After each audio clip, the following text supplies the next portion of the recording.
ఈ క్రిస్మస్లో నేర్చుకోండి, మళ్ళీ మళ్ళీ చెప్తాను, తగ్గించుకోండి. కొత్త బట్టలు వేసుకున్న వాళ్ళు పాత బట్టలు వేసుకున్న వాళ్ళు చూసి ఎక్కిరించుకోండి. ఇది ఎక్కడ కొన్నావు, అది ఎక్కడ కొన్నావు అని అడగండి.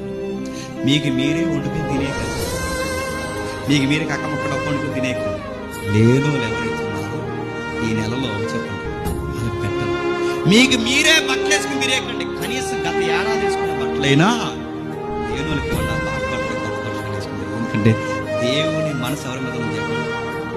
దీనులు పేదోళ్ళు. అలా చేయండి. క్రిస్మస్ మీరు వండుకున్నది అందరికీ పెట్టండి, పేదోళ్ళని పిలవండి, భోజనం పెట్టండి, బట్టలు లేని వారికి బట్ట ఇవ్వండి, దుప్పలు లేని వారికి దుప్పటి ఇవ్వండి. ఎందుకంటే ఆ పేదోళ్ళ వైపు చూస్తారు. యవనస్తులు ఎవరైతే ఉన్నారో మీ అందరికి చెప్తున్నాను, మీరు చేస్తున్న క్రిస్మస్ వేదికలు ఏదైనా సరే రూపాయి పోగేసి మీ ఊర్లో ఎంతమంది బాంబులు ఉన్నారో, ఎంతమంది తల్లులు ఉన్నారో, ఎంతమంది లెక్కేసుకోండి. వాళ్ళకి ఏదో ఒకటి చేయండి. అంతేగాని ఇది ఏం చేయకుండా 18 అడుగులు కేక్ తెచ్చారండి. ఎందుకంటే అందరూ ఎదగొడతారు మీరు అందరూ కలిసి. 18 అడుగులు కేక్ తెచ్చారట, ఒదికి పిలిచారు. 18 అడుగులు కేక్, ఒక్కడి చేతిలో బైబిల్ లేదు. కేరళ నుంచి వచ్చారు మీరు, అడుగుతున్నాను. తెల్ల లింగిలు నల్ల సొప్పాలు కేక్ నడతారు, ఒక అడ్డు రాసేసుకుంటారు, ముగ్గులేడు వేసుకుంటారు, తలకి రాసేసుకుంటారు, అడుగుతారు. దేనికి ఇది క్రిస్మస్? ఆ కేక్ పెట్టే డబ్బు, మీ లైట్లకి పెట్టే డబ్బు.